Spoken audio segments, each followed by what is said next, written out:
He never expected the first fight to happen on the very first week of marriage. But that morning, the entire compound woke up to his loud voice booming through the corridor like thunder. People who were sweeping outside paused. Doors opened slightly. Curtains lifted. Everyone wanted to hear what was happening inside the new couple's apartment. "Why are you raising your voice at me?" she asked calmly, her tone steady, her hands on her waist, her eyes sharp like a woman who refused to be intimidated. "I said you should never question me," he shouted, pointing at her like she was a child. "What kind of wife talks back early in the morning? I did not marry you for argument. And I did not marry you for shouting," she answered, refusing to step back even though he tried to stand over her. "Lower your voice. People live here." He blinked, shocked. Nobody had ever told him to lower his voice before. His ex-girlfriends used to obey him quickly, apologizing immediately, rushing to calm him down. That was what he expected in marriage. Peace, silence, obedience, submission. But this woman was calm but unshakable, gentle but bold, respectful but not blind. She was nothing like he imagined. He wanted a wife who walked softly, talked softly, and lived softly. Instead, he married someone who looked at him straight in the eyes when he was wrong. "What did you say?" he asked, confused, embarrassed, offended. "You heard me," she replied. "If you want respect, speak with respect." He felt something unfamiliar, a sting in his pride. He was not used to women correcting him. Outside, neighbors were whispering.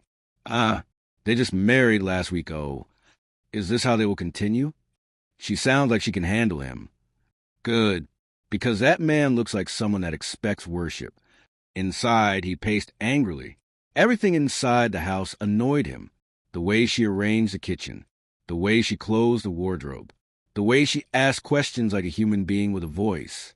He believed wives should not talk too much. They should just obey and follow. "You don't talk to me like that," he shouted again. She stood still, calm. She didn't shout. She didn't move away. She didn't slam anything. She simply folded her arms and said, "Shouting will not make your point correct." His chest tightened. How dare she talk to him like an equal? How dare she remain calm when he was raging? Why wasn't she afraid? "You will not survive in this marriage if you continue like this," he warned. She raised her eyebrows slightly. "And you will not enjoy this marriage if you keep behaving like this." The statement sliced deeper than any insult. He couldn't believe she had the courage to say that. "You better change," he said. She smiled a small, soft smile. "You married the version of me you saw. I cannot remove my voice to please you." That was when the argument changed from tension to shock for him, because deep down, he wanted her silence. He wanted her quietness. He wanted her to tiptoe behind him. He wanted her to agree with everything he said, even when it was wrong. But instead, she was like a mirror reflecting his behavior. She didn't insult him. She didn't disrespect him. She just refused to be a statue. Later that morning, his elder sister arrived. She had heard the shouting from her room upstairs. She knocked. "Are you both okay?" she asked, eyeing the husband sharply. "Yes, we're fine," the wife answered with a bright smile. But the sister pulled her brother aside and whispered, "This your new wife is not the quiet type." "Oh, she talks too much," he grumbled. His sister tapped his shoulder, then stopped shouting at her. "Women carry energy. If you give her fire, she will give you flame." He hissed, "I married her because she acted gentle." "She is gentle," the sister replied. "But gentle doesn't mean stupid." He didn't like that statement either. The day passed, but he remained angry. Everything she did irritated him. The way she hummed while cooking, the way she arranged the bed, even the way she greeted neighbors. She was too friendly, too outspoken, too confident. In the evening, he sat outside with a few men in the compound. They joked, laughed, and talked about marriage. He pretended everything was fine. But deep inside, his ego felt bruised. One of his friends asked, "How is married life?" He faked a smile. "Good. She is adjusting." But they noticed the tension in his face. Men understand ego when they see one. Inside the house, she cleaned the kitchen, arranged the living room, and set the table for dinner. She cooked with peace in her spirit. humming gently. She refused to let his shouting spoil her day. When he finally entered, she served him food. Calm, respectful, not bitter. But he pushed the plate slightly. Why is the soup like this? She looked at him then, not angrily, not with fear, just with clarity. If you want a different taste, you can tell me nicely, respectfully, not like someone talking to a maid. He froze. She continued, Don't worry. You don't need to eat it. I will prepare something else tomorrow. But talk to me properly. Something heavy settled in his chest. She didn't shout. She didn't curse. She didn't insult. She didn't storm away. She simply defended herself with dignity. And that irritated him more than insults would have. Why are you like this? He asked, confused. Like what? You don't behave like a quiet woman. I am quiet, she said, but I am not voiceless. He swallowed hard. That sentence entered his bones. Later at night, they lay on the bed, backs facing each other. The silence was loud, but not peaceful.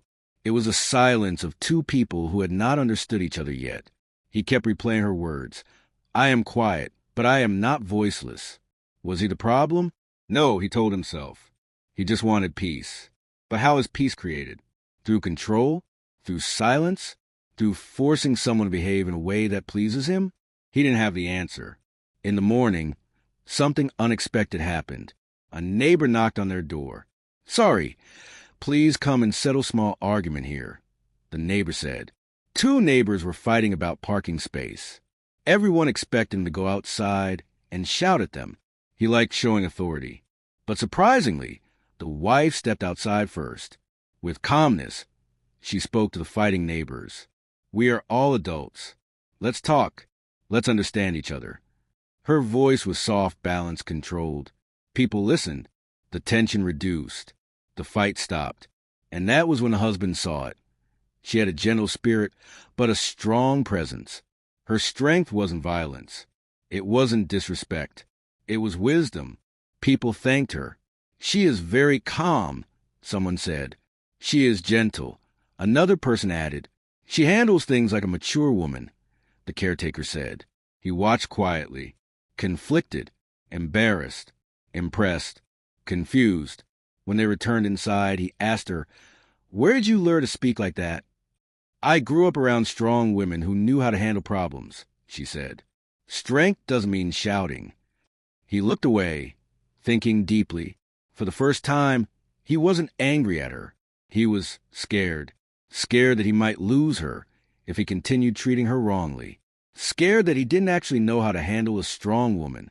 Scared because she was everything he needed but didn't know how to accept.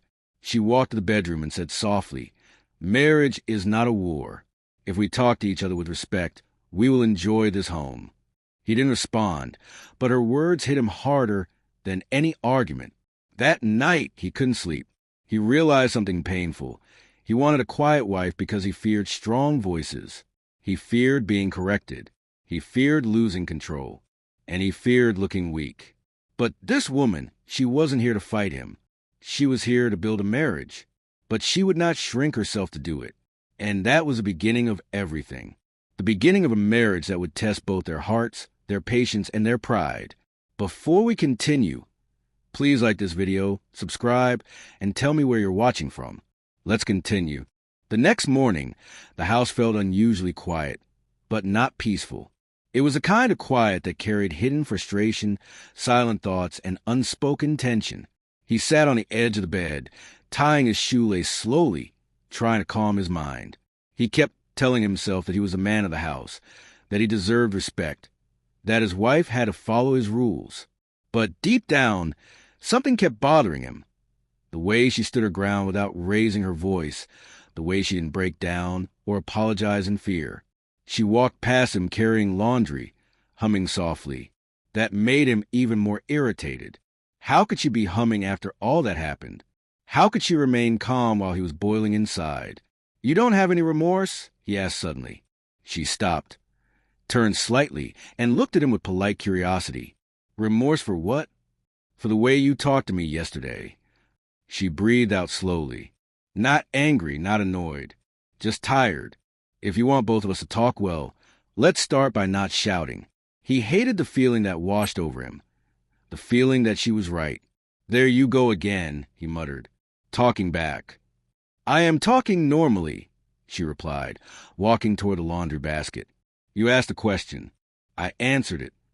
He wanted to say something harsh, something that would force her to apologize, something that would make him feel in control. But nothing came out. Everything he thought of sounded childish and petty. At breakfast, the tension thickened. She served him food quietly, respectfully, but not fearfully. He wanted to complain about the food again, but he knew he had no reason to. It tasted perfect. Everything she did was done with care, which confused him more. How could someone be caring, but not submissive? She served herself and sat down to eat. He watched her from the corner of his eye. She ate calmly, her movements gentle, her eyes soft, her posture relaxed. She wasn't the kind of woman who fought for no reason. She wasn't loud or dramatic. Her strength came from a place he didn't understand, controlled, steady, firm. He cleared his throat. "I want things done a certain way in my house." She nodded without looking up. "Then tell me calmly, and I'll do it." But shouting is not communication. That irritated him again. He wanted her to say, "Yes, sir. Sorry, sir. I will never speak again." But she never gave him that satisfaction. After breakfast, she cleaned the kitchen while he left for work. But his mind remained in the house. The argument replayed in his head over and over. He remembered how neighbors whispered, how his sister told him to stop shouting, how the wife settled the fight outside with pure grace. It annoyed him that she handled things better than him. At work, he couldn't focus. Every small mistake annoyed him. Every phone call irritated him. He felt like the world was no longer bending to his will. He felt challenged. And he didn't like challenges from anyone, especially not from his wife. By afternoon, he called her. "Are you at home?" he asked. "Yes, I am," she said softly. He paused. Something in her tone, so gentle, so steady, softened him a little. "Okay, I just wanted to know." "All right," she replied. He waited for her to say something more. Maybe she would ask how his day was. Maybe she would apologize again. Maybe she would beg him to come home early. But she didn't. She simply continued what she was doing. In the evening, things got worse. He walked into the house and found her adjusting the curtains. She had rearranged the living room. She shifted the couch slightly, cleaned the television shelf, and placed fresh flowers on the table. Everything looked nicer than before, but instead of appreciating it, he felt threatened. "Why did you rearrange the house without asking me?" he demanded. She looked around calmly. "I cleaned and organized. I didn't change anything important." "That's not the point," he snapped. "You should ask me." She stared at him for a moment. "Did you ask me before shouting at me yesterday?" He froze. She didn't say it rudely. She didn't say it with sarcasm. She said it like someone stating a fact. And that made the truth cut deeper. "Don't compare the two," he barked. "I am not comparing," she said quietly. "I'm asking for the same respect." Respect. That word burned in his chest. He felt like she was looking inside him and exposing something he didn't want to confront. He stormed past her and dropped his bag on the couch. "I don't like the way you talk." "And I don't like the way you shout," she replied softly. He turned sharply. "What do you want from me?" She stepped closer, her voice still gentle. "I want peace. I want respect. I want friendship. I want partnership. I want a marriage where we talk, not fight." Her calmness irritated him more than shouting would have. "You're twisting things," he said angrily. "You're acting like you're perfect." "I'm not perfect," she replied, "but I'm trying." "And you think I'm not?" "You're trying too, maybe just in the wrong direction."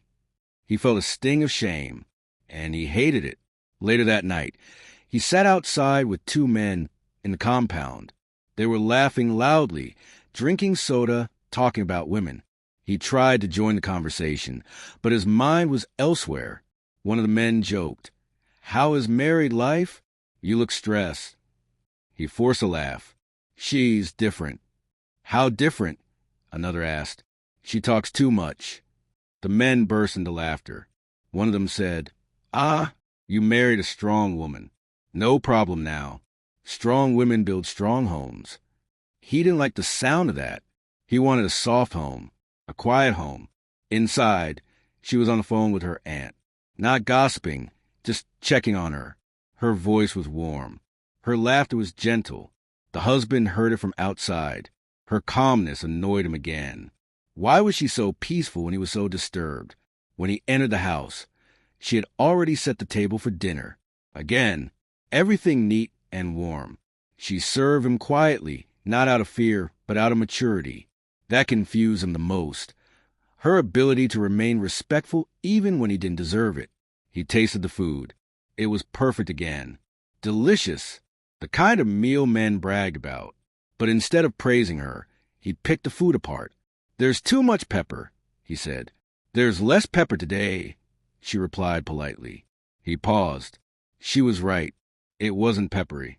He was complaining because he wanted to complain. He wanted to provoke her. He wanted to see her lose control. So he could blame her.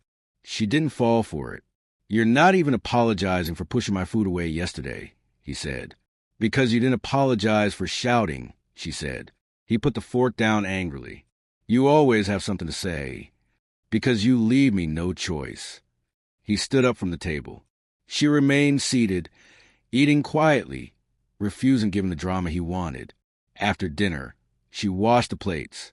He stood in the doorway watching her. Her back was straight, her movements slow and graceful. She didn't shake. She didn't bend in fear. She didn't rush. She simply did her work with composure. "You don't respect me," he said suddenly. She turned slowly. "What does respect mean to you?" He opened his mouth, but nothing came out. She continued. "Does respect mean silence? Fear? No questions? No voice? No opinion?" He blinked. Her words were mirrors again, showing him things he didn't want to see. She stepped closer. "I respect you, but I also respect myself.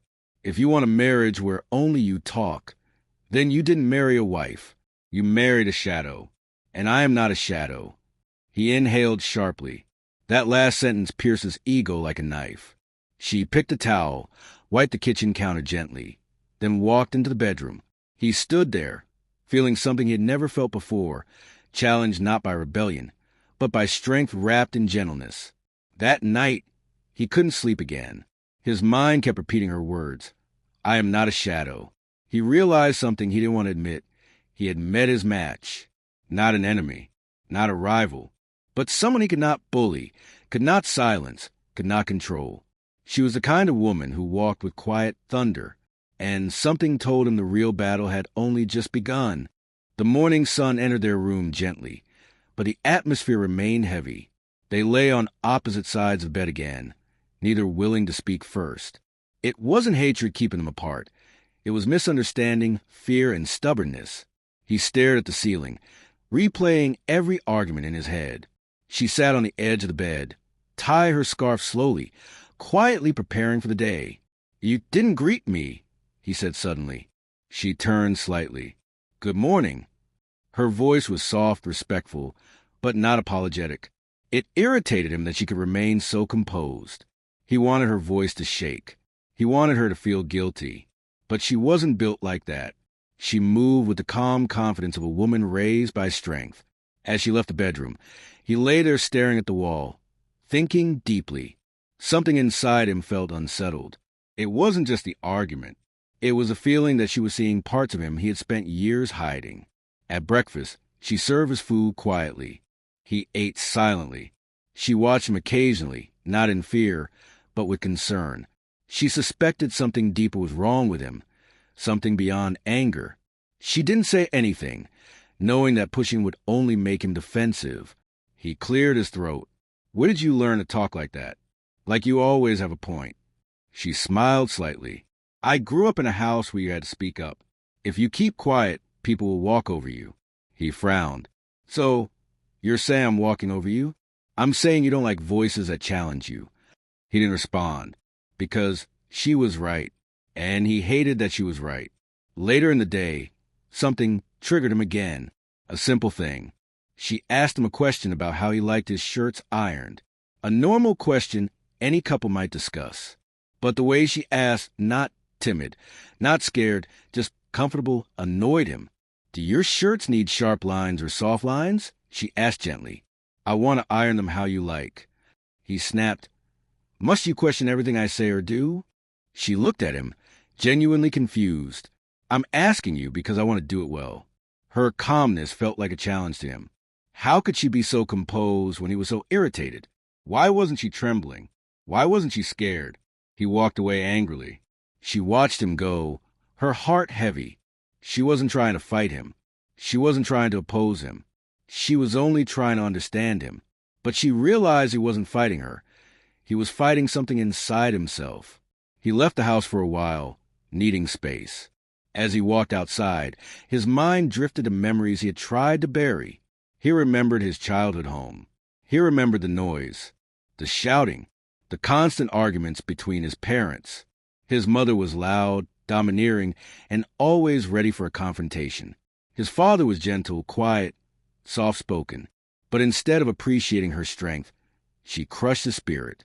He remembered how his mother used to shout at his father over small things. Food, money, chores, visitors. Her voice always dominated the house. It echoed through his childhood like thunder. He hated it. He remembered nights when he hid in the hallway with his little sister, covering her ears while their mother shouted. He remembered how his father walked around like a broken man, refusing to talk, refusing to fight back, refusing to defend himself. He promised himself that he would never be like his father.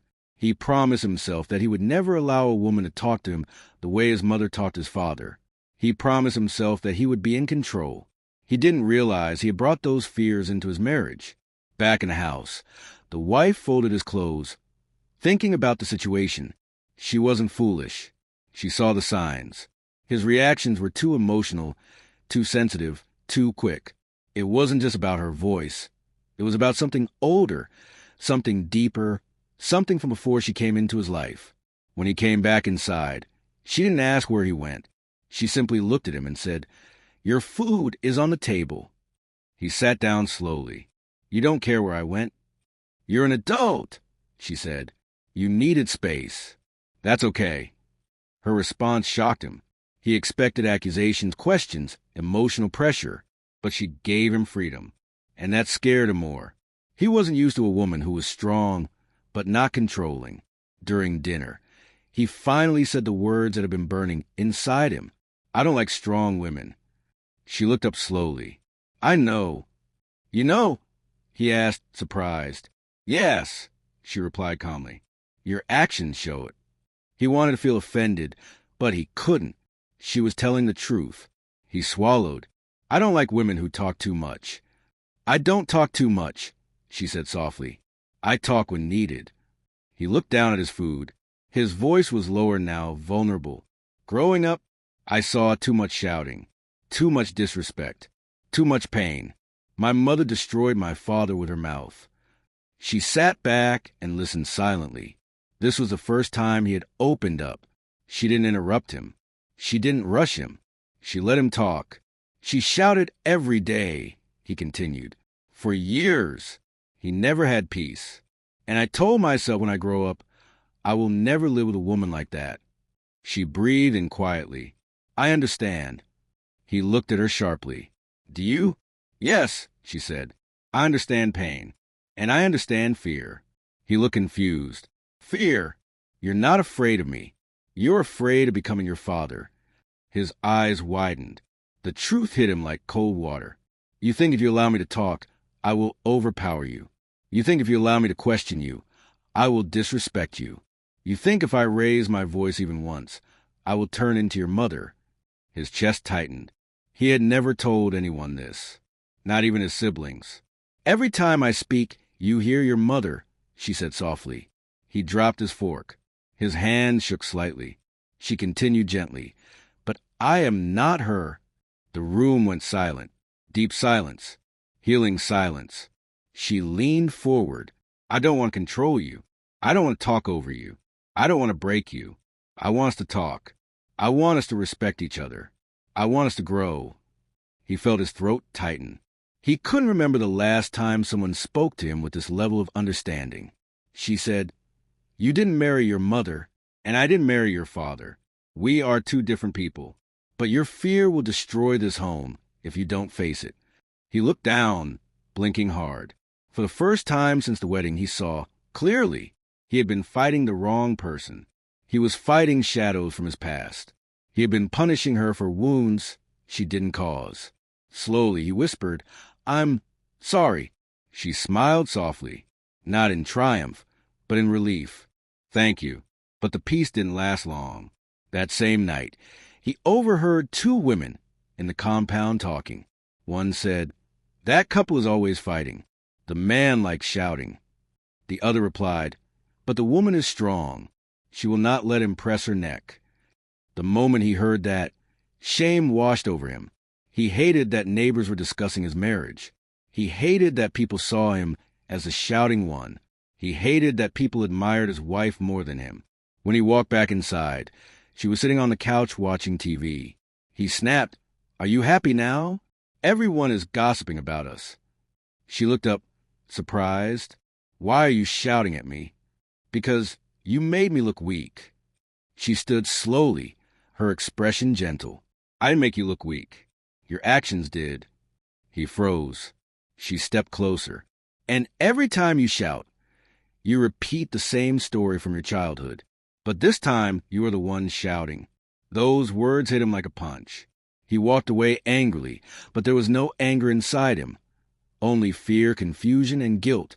She sat back down slowly, understanding that healing wouldn't happen in one day. At the end of the night, she whispered a prayer for him. Not for herself, not for the marriage, but for his heart. Because she finally understood the truth. He didn't want a quiet wife. He wanted protection from his past.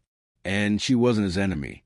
She was the one who would help him break free from the shadows he had lived with for years.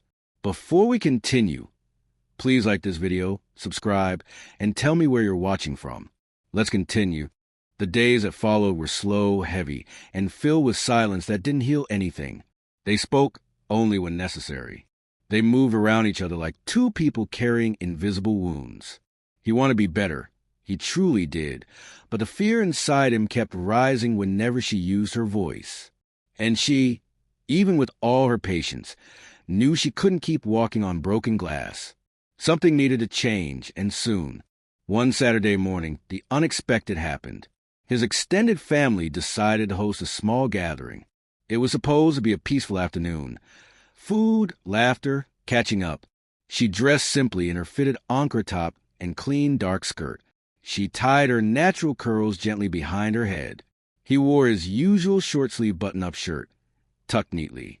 They both stepped out of the house, silently, and walked together to the nearby family compound. The atmosphere was warm at first. His aunt hugged her tightly, complimenting her neat appearance. Several cousins smiled and welcomed her. His siblings treated her kindly. For a moment, she thought maybe the day would be peaceful. But she could feel the tension in his body beside her. He was watching her, watching how she walked, how she spoke, how she greeted people, as if waiting for her to make a mistake. She stayed quiet, calm, and respectful, but not invisible. When food was served, she offered to help. His mother, who had always felt her son deserved a very quiet wife, watched her with observant eyes. The mother had the same sharpness as her son. She believed wives should be silent and submissive. She didn't say anything yet, but her expression spoke loudly. The wife set plates on the table, handed cutlery to the children, and helped the older women with the pots. Everyone noticed her gentle, respectful behavior. Everyone except the woman who needed to see it most, her husband. As the afternoon went on, she sat with the women while he sat with the men. Voices filled the air with laughter and small jokes. Everything seemed fine until one moment. One simple, innocent moment changed everything. His uncle asked her a question. "My daughter, what do you think about men helping in the kitchen? Good or bad?" She smiled softly and answered, "Helping each other is good. Marriage is partnership.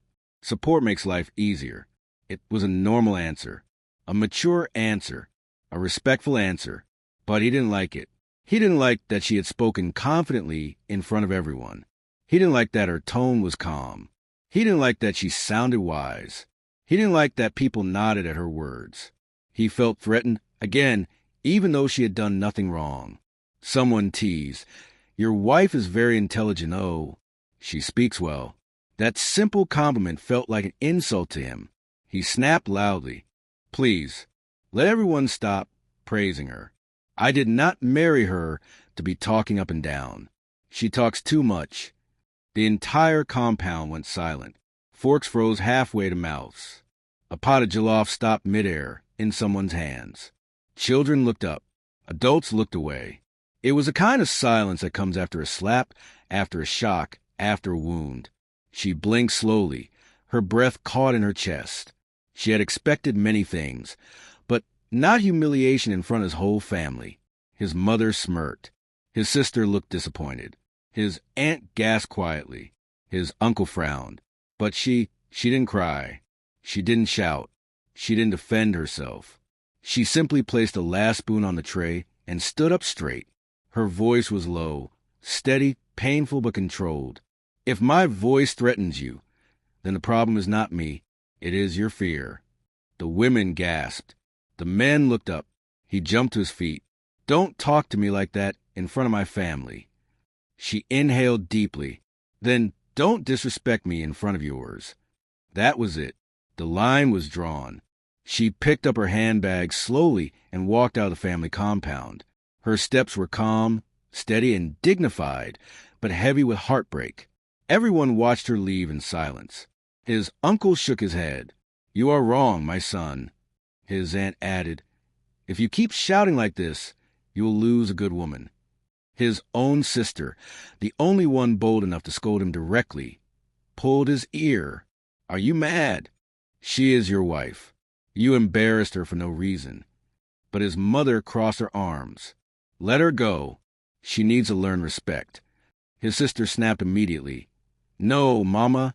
It is your son who needs to learn self-control." His mother hissed and walked away. His sister followed him angrily, pulling him aside. "You want a quiet wife because you think silence is respect," she said. "No, respect is how you talk to her, not how much she talks." He felt himself choking inside. Shame rushed to his face. He wanted to defend himself, but found no words. Everyone had seen him embarrass his wife. Everyone had seen his insecurity. He couldn't hide it anymore. He left the compound and ran after her. He found her sitting on a bench outside the house, staring into the distance. Not crying, not shouting, just breathing slowly, as if she was trying to keep herself together. He sat beside her, but she didn't look at him. "I'm sorry," he said quietly. She kept staring straight. "You embarrass me." "I didn't mean to. I don't like women who speak," she finished for him. He swallowed. "Yes." She nodded slowly. "Then you shouldn't have married me." Her words stabbed him. She continued, voice still calm. "You want a quiet wife. But what you truly want is control. You want to be worshipped, not respected. You want silence, not peace." He covered his face with his hands, ashamed. "I don't know why I react like this." She looked at him then, her eyes filled with sadness. "Because you never healed from your childhood." He dropped his hands, breathing hard. "You think my voice is your mother's voice," she said softly. "But I am not her, and you are not your father." Her words broke him open. Completely. He felt something he had never felt before, panic. Fear of losing her. Fear of being alone with his demons. "You want me to disappear into silence," she continued. "But I refuse. I have a voice. I have a mind. I have a heart. I will not shrink for you." The quiet strength in her voice shook him more than any loud argument could have. "I can't stay in a marriage where my voice is treated as noise," she said. "Where my opinions are insults. Where your fear is my punishment." He reached for her hand. She didn't take it. "I want you," he whispered desperately. "I just don't know how to handle you." "I am not something to handle," she replied. "I am someone to love." Those words struck him like lightning. She stood. "I'm going home." He followed her silently. When they reached their own apartment, she went inside and sat alone in the living room. He stood at the doorway, unsure whether to enter. Finally, she said, "I need space." He hesitated. "For how long?" "I don't know." He swallowed hard. "Are you leaving me?" She looked at him, her eyes soft but tired. "No, but I am leaving the version of you that hurts me." He felt his heart drop. That night, she slept in the bedroom. He slept on the couch. For the first time, the house felt like two separate worlds. Two different people trying to understand what love meant, what fear meant, what healing would require. At midnight, he woke up from a dream where he saw his father sitting silently in a dark room. He saw himself standing beside him, shouting to fill the silence. And behind him, he saw the shadow of his mother's voice, loud, controlling, painful. He sat up, sweating. He finally understood. He wasn't fighting his wife. He was fighting his past. And unless he confronted it, he would lose the only woman who truly cared about him. The turning point had finally come, and he wasn't ready for it. The next morning came quietly, almost too quietly. The sun rose slowly, filling the apartment with soft golden light, but the warmth did not enter their marriage. She woke up first, dressed calmly, and went in the living room without saying a word. He woke up moments later on the couch, feeling a sharp pain in his back. The kind of pain that reminds a man he is sleeping in the wrong place for the wrong reasons. He sat up slowly, rubbing his head. The memory of the previous day played in his mind like a movie.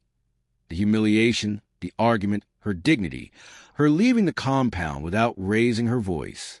Shame washed over him again. He wanted to fix things, but he didn't know how to start. He didn't know how to say, "I was wrong," without feeling small. She was in the kitchen making tea when he approached her. "Good morning," he said quietly. "Morning," she replied softly, not looking at him. Her voice was calm, not sharp, but it wasn't warm either. It was neutral, the kind of tone you use when protecting your heart. He stood behind her awkwardly. "Are you still angry?" She poured hot water into a cup and stirred slowly. "I'm not angry. I'm tired." Those words cut deeper than anger ever could. She finally turned to face him. "You don't understand what your words did yesterday. You didn't just embarrass me. You told everyone that my voice is a problem." He lowered his head. "I know. I'm sorry." She nodded slightly. Apology accepted, but trust is wounded. She walked past him and entered the living room, sipping her tea gently. He remained standing in the kitchen, his chest tightening. He realized that apologies do not erase pain. Sometimes wounds take time to heal. Sometimes pride takes time to soften. She sat with her legs crossed, turning on the TV, but not really watching anything. Her mind was far away. She needed space, not to punish him, but to breathe. He wanted to sit beside her, but something inside told him to give her room. So he went to the bedroom, changed clothes, and left the house quietly. He didn't even know where he was going. He just walked. When a man is confused, he often moves without direction. Hours later, she cleaned the house, not like before, not with joy, but with heavy silence. She folded clothes, arranged the curtains, washed plates, and packed her handbag, not to leave the marriage, but to leave the house for some time. She needed air. She went out to buy fruits and fresh vegetables. As she walked through the shops, she noticed something strange. She felt light, not happy, but light, like she had removed a weight from her chest. She realized she had spent too long trying to make him comfortable while making herself small. She had tried to be patient, understanding, respectful, but she had forgotten something important. She also had a life. When she returned home, he was still out. She cooked a small meal for herself, served it in a clean plate, and sat alone at the table. She ate slowly, savoring the peace. For the first time since the wedding, she realized she could enjoy her own company. She didn't need tension to feel alive. She didn't need arguments to feel important. She went to the bedroom and opened her laptop.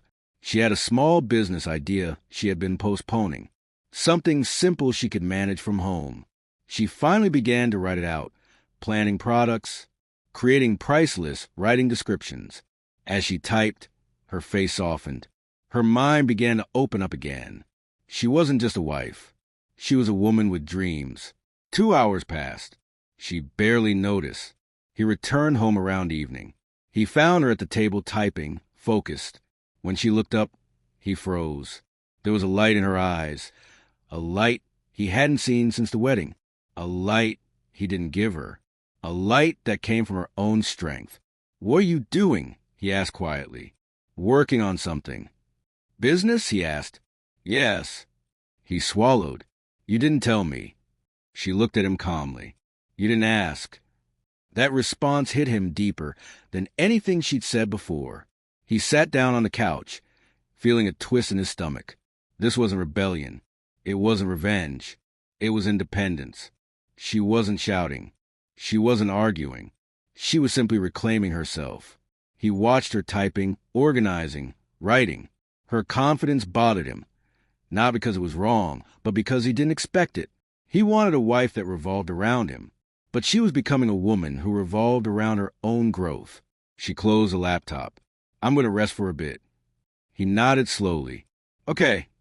She walked away, and for the first time, he felt something unfamiliar, fear that she was slipping out his hands. Later that night, he knocked gently on the bedroom door. "Can I come in?" "Yes," she said. He entered slowly. She sat at the edge of the bed, rubbing lotion on her hands. He sat beside her, leaving a respectful distance. "I saw you working earlier," he said. "You look different." She didn't look at him. "I feel different." He swallowed hard. "Why?" She finally turned her head. "Because I've been focusing on your comfort and ignoring myself. And yesterday, you made me feel like my voice is a burden. I can't live like that." He looked down. "I didn't mean—" "You may not mean it," she cut in softly, "but if you keep doing it, it becomes your truth." He nodded slowly. "I'm trying. I really am." She breathed out gently. "Then try with actions. Not shouting, not controlling, not silencing." Her voice was gentle but powerful. He whispered, "What do you want me to do?" She shook her head. "It's not about what I want you to do. It's about what you should want to do as a man. Respect me. Listen to me. Talk to me. Grow with me." He nodded again, tears threatening to fall. She wasn't asking for luxury. She wasn't asking for money. She was asking for partnership. She lay down and turned to the other side of the bed. He sat there for a while, staring at the wall, thinking. He didn't want to lose her. He didn't want to repeat his father's mistakes. He didn't want his fear to destroy his marriage. When he finally lay down, he didn't sleep immediately. He kept watching her back. Calm, peaceful, strong. And he realized something important. Strength is not loud. Strength is calm. Strength is dignified. Strength is the ability to walk away from noise and protect your heart. The next morning, he woke up early and went outside the house. For the first time in days, he wanted to do something good. He bought fresh bread, eggs, and fruits. He returned home and arranged breakfast quietly. When she came out, she paused, surprised. "You cooked?" she asked. "Yes." She looked at the table, then at him. "Why?" "Because I want to try," he said. "Not because you demanded it, but because I need to be better." She sat down slowly. He watched her take a bite. She didn't smile, but her expression softened. "It's good," she said. He exhaled in relief. As they ate, he said gently, "I saw you working on your business plan. I want to support you." She raised an eyebrow. "Support how?" "I can help with printing, marketing, anything you need." She nodded slowly. "Thank you." It wasn't full reconciliation. It wasn't forgiveness. It wasn't healing. But it was a step, a small one, but a real one. Over the next few days, things shifted. She stopped over-explaining herself. She stopped trying to impress him. She stopped bending. She focused on her business plan. She visited a friend to learn more about sales. She started designing small items. She went out to buy supplies. She started waking up early, moving with purpose, planning with passion. And he watched. He watched as she became stronger. He watched as she became more confident. He watched as she glowed again, and the irony hit him hard. The more she found herself, the more afraid he became of losing her. One evening, she sat on the balcony with her laptop. He approached her gently. "Can I sit?" She nodded. He sat quietly beside her. He didn't speak for a long time. Then he finally said the words he had been avoiding. "I don't want to fight with you anymore." She closed the laptop and looked at him softly. "Then stop fighting yourself." He blinked. "Myself." "Yes," she said gently. "Your fear, your past, your anger. You are not fighting me. You are fighting the boy you used to be." He felt his throat tighten. "I don't know how to stop." She touched his hand lightly. "Then let's learn together." He stared at her, his heart thumping painfully. That one sentence melted something inside him. She wasn't giving up. She wasn't leaving. But she wasn't shrinking either. She was rising. And if he wanted to keep her, he would have to rise too. For the first time in his life, he understood something important. A gentle wife does not mean a silent wife. A peaceful home does not mean a voiceless woman. And a strong woman does not destroy a man. She builds one. If he allowed her, if he learned, if he grew. The tables had turned, and now the choice was his. And for the first time, he wanted to choose right. The next few days moved quietly, but differently. Something had shifted between them. She no longer tried to please him at every step, and he no longer demanded silence from her. But even with this small growth, a deeper storm was coming. Something that would humble him in a way he never expected. One Tuesday morning, he left home dressed neatly for work. She prepared breakfast for herself and focused on her business plan again. As she worked, she felt lighter. She finally found joy in her own journey. She didn't lose her respect for him, but she no longer depended on his moods for her peace. Later that afternoon, she received a phone call. It was from one of his colleagues. "Please, can you come to the office?" the voice said, filled with worry. Her heart tightened. "Is everything okay?" "Your husband..." Something happened. He collapsed. She froze completely. Her breath left her body. Her hand trembled so much she almost dropped the phone. "Where is he?" she asked quickly. "Still at the office, waiting for medical help. Please come." She changed her clothes quickly, grabbed her handbag, and rushed out. Her heart beat fast and painfully.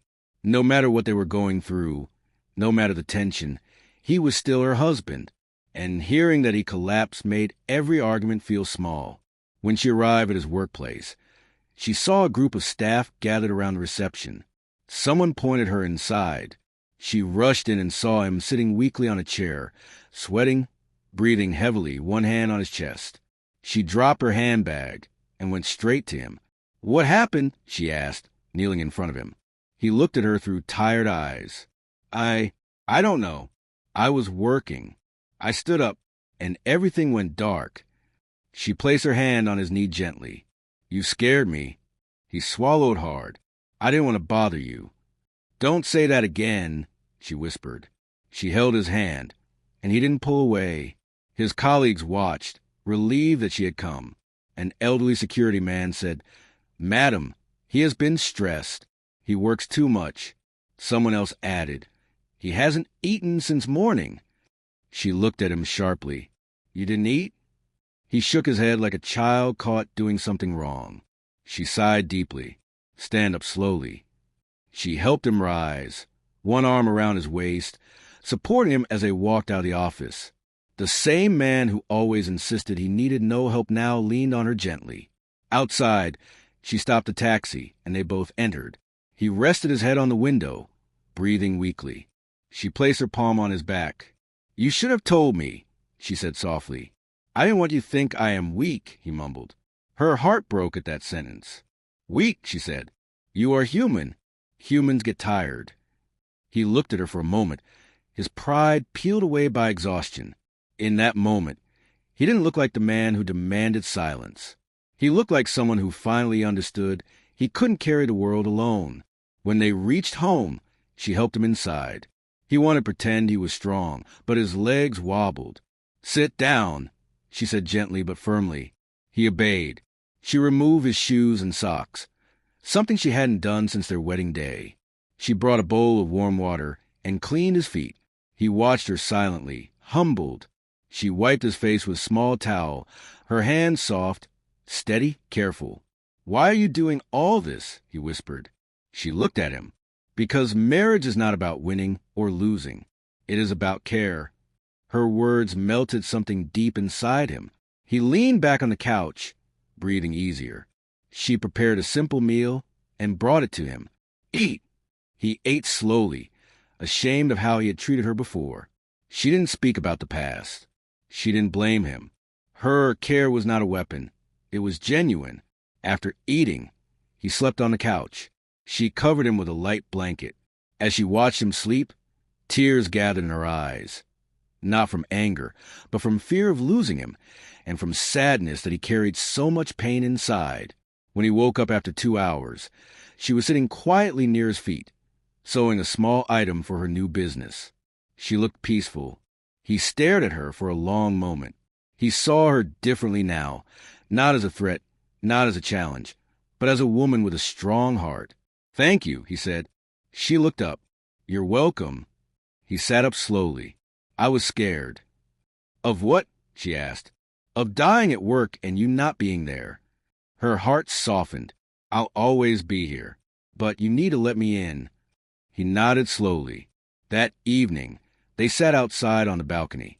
The sky was purple and orange, the air cool.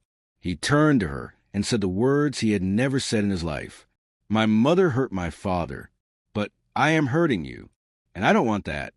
She closed her eyes briefly, feeling the honesty in his voice. "I didn't collapse because of work," he continued quietly. "I collapsed because I've been fighting myself." She looked at him, waiting. "I've been afraid of turning into my father," he said. "Afraid of being weak. Afraid of being disrespected. But today, when I collapsed, I realized something." "What?" she whispered. He took a deep breath. "Strength is not shouting. Strength is not controlling. Strength is not silence from you." She stared at him, moved. He continued. "Strength is your calmness, your patience, your voice. You kept this marriage standing even when I was shaking it." She felt tears fill her eyes. He reached for her hand shyly, like a man asking permission. She allowed him to hold it. "I am sorry," he whispered. "Not because you want to hear it, but because I need to say it." She nodded gently. "I'm ready to learn," he said. "If you'll teach me." She gave a small smile. "I am not here to teach you how to be a man. I'm here to walk with you while you become a better one." Those words broke him all over again. He leaned forward and placed his forehead in his hands, breathing quietly as emotions overflowed. She sat closer and rested her hand on his back, rubbing gently. That night, for the first time, they slept facing each other, not touching, but with openness, with peace, with a new beginning forming in the quiet air between them. The next morning, he woke up early, cooked breakfast gently, and sat beside her as they ate. He didn't demand anything. He didn't complain. He didn't shout. He simply existed beside her, like a man learning humility. Later that afternoon, something else happened. He saw her working on her new business items at the dining table. For the first time, instead of feeling threatened, he felt proud. "That looks beautiful," he said. She looked up with slight surprise. "Thank you." "I want to help," he said. "How?" she asked. He sat beside her. "Show me the part that takes the most time." She blinked, almost laughing. "You? Help me with this." "Yes," he said. "I want to be part of your journey." A smile finally formed on her lips, a real one, full of warmth. She showed him how to cut some materials. He cut them crookedly the first time, and she laughed. He cut again, and this time it was worse. He groaned and covered his face. "I'm failing." She shook her head. "No, you're trying." He looked at her, eyes soft. "That's what I want to do in this marriage, try." She nodded, touched. As evening came, they made tea and sat together. He held her hand without fear. She rested her head gently on his shoulder. The air was calm, peaceful, not forced. Later that night, as they prepared for bed, he whispered, "Thank you for not giving up on me." She whispered back, Thank you for waking up. And for the first time in many weeks, the house felt like a home. Not perfect, not healed, but growing. The following days felt like a slow sunrise after a long night. Nothing changed suddenly, but little by little, he began to shift in ways she never thought he could. Not because she begged, not because she fought, but because life had humbled him and love had softened him. He woke up earlier than usual one morning and found her already awake, sitting at the dining table, writing out her business ideas. She looked peaceful, focused. The same woman he had once tried to silence was now growing boldly into herself. He walked closer and asked softly, "Can I see what you're working on?" She looked up, surprised but calm. She slid the notebook toward him. He read slowly. She had written product lists, price ranges, suppliers, and a small marketing plan. Each line showed thought, care, and intelligence. "This is good," he said genuinely. "Thank you," she replied. He sat down beside her. "How can I help today?" She blinked. He had asked before, but this time the question felt deeper. Real, honest. "I need to buy some materials," she said, "and maybe print some labels." He nodded. "I'll drive you." She studied his face for a moment. Was he doing this out of guilt, out of fear, or out of real change? "Are you sure?" she asked softly. "Yes," he said. "I want to." She closed her notebook gently. "Thank you." They got ready and left the house together. As they walked outside, neighbors looked at them curiously. They had witnessed the arguments, the shouting, the tension. But today, the couple walked side by side, quiet but steady. Inside the car, the first few minutes, silence hung between them. But this time, it wasn't a heavy silence. It was a new silence, a healing one. He finally said, "There's something I haven't told you." She looked at him carefully. "I told my mother that you are a good woman," he said. Her eyebrows lifted. "You told her that?" "Yes," he said. She didn't like it, but it doesn't matter. She nodded slowly. He continued, "I used to think a woman who talks is dangerous, but that's because I saw shouting insults and disrespect while growing up. I didn't understand the difference between a strong voice and a destructive voice." She looked out the window, thoughtfully. "I'm not your mother."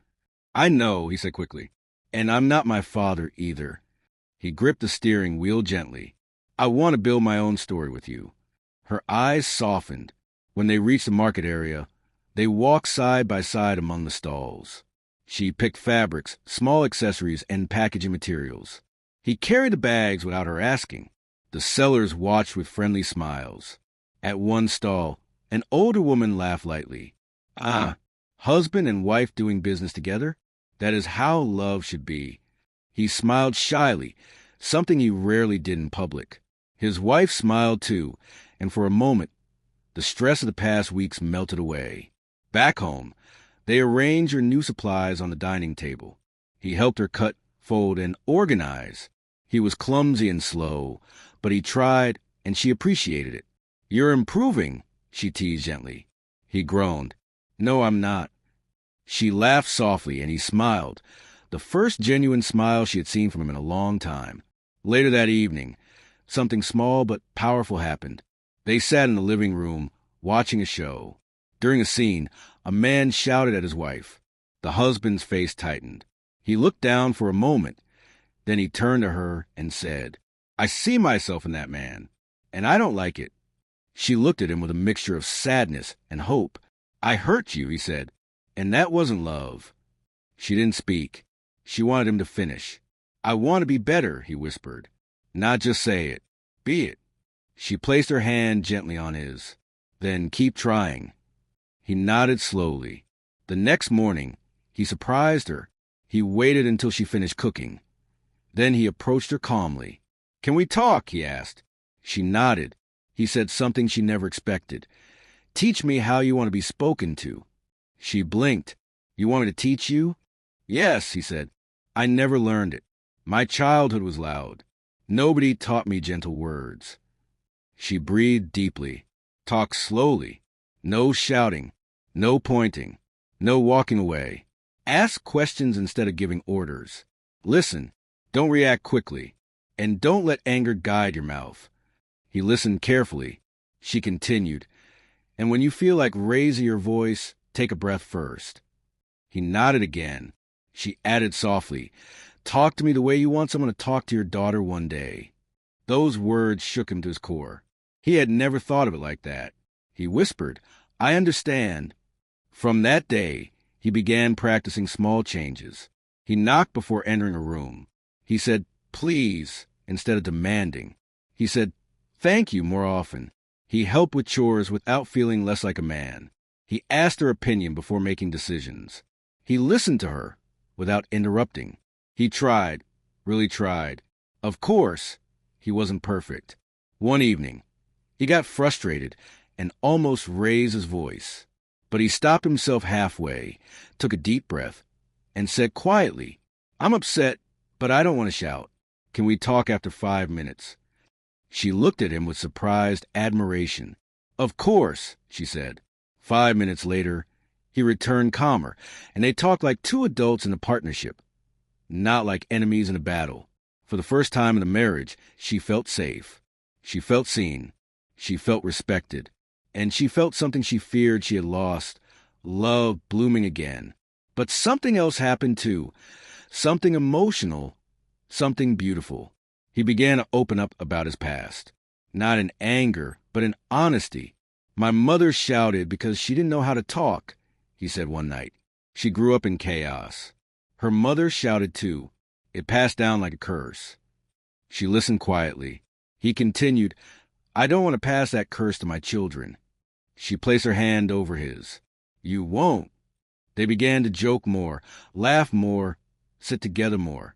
They cooked together sometimes, sharing quiet conversations. Their home softened.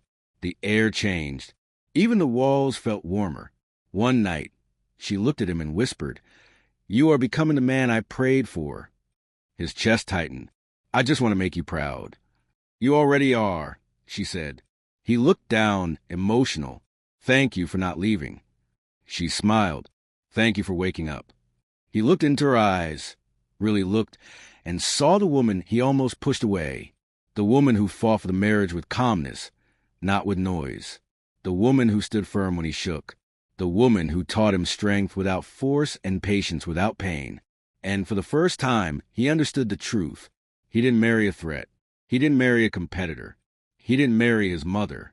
He married a healer, a woman who carried fire and softness in the same heart, a woman who used her voice to guide, not attack, a woman who didn't shrink to make him feel big, but invited him to grow with her.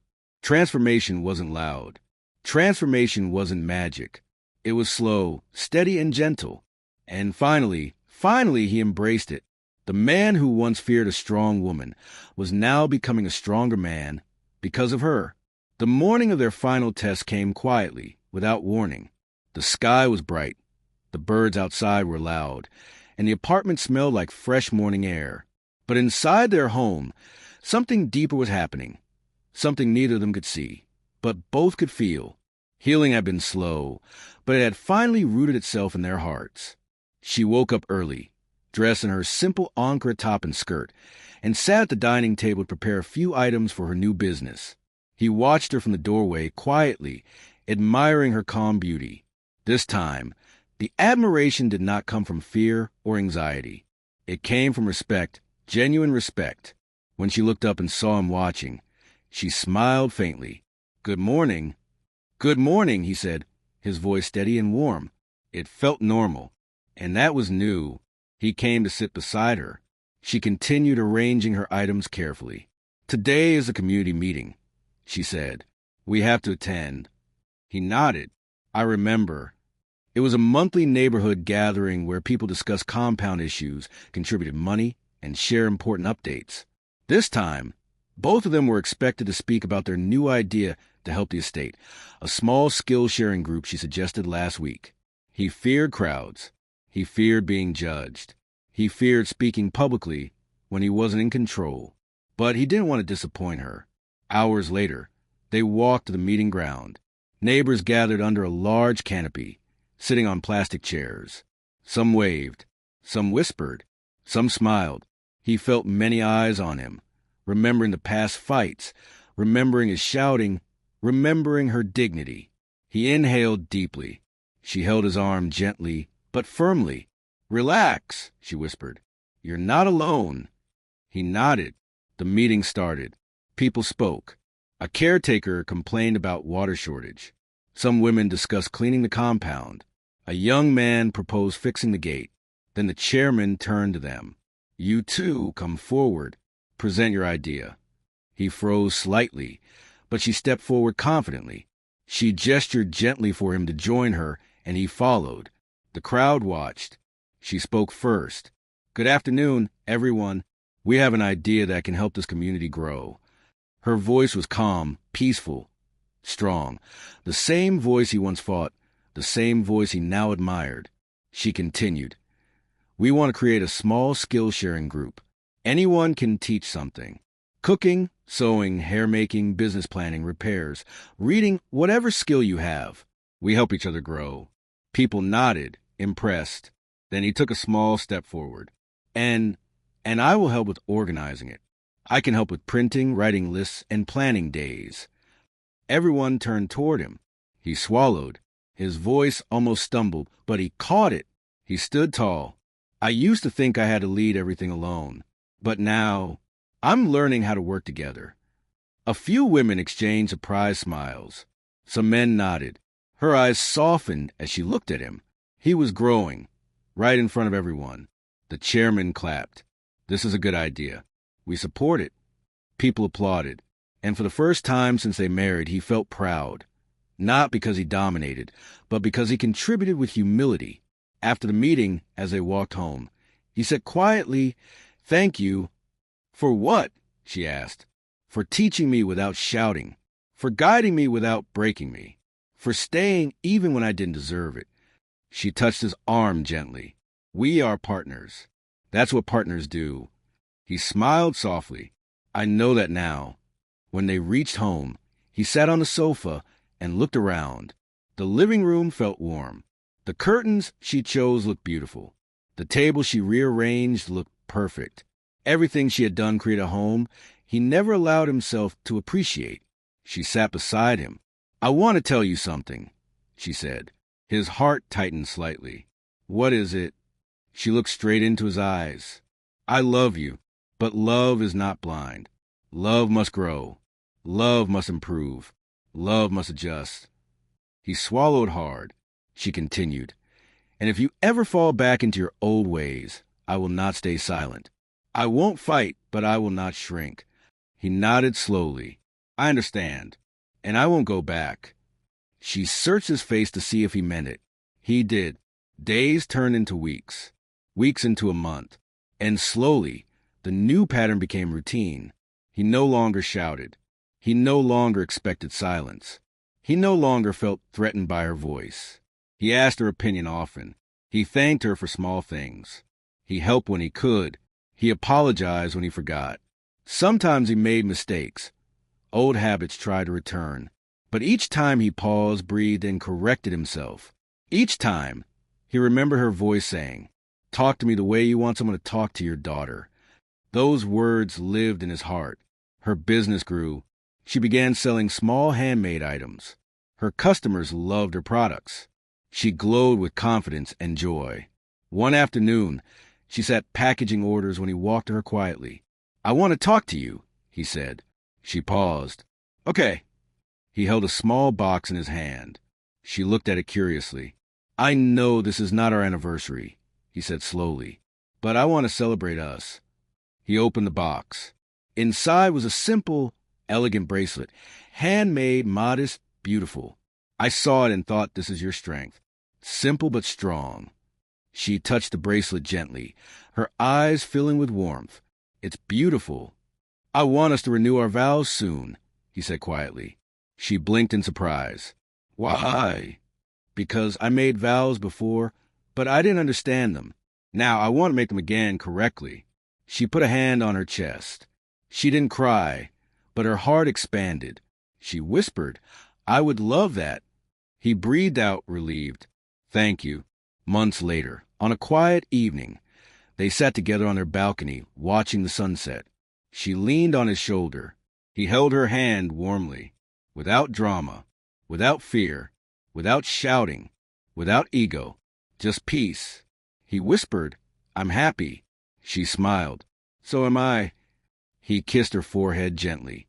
"Thank you for being my match. Not quiet, but right." She laughed softly. "I was never meant to be quiet. I was meant to be heard."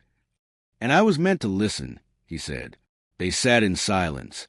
Not the painful silence of the past, but the peaceful silence of two hearts finally understanding each other. A gentle wind blew. The sky turned gold. Their fingers intertwined naturally. This was not the wife he thought he wanted. This was the wife he needed. A wife who stood her ground.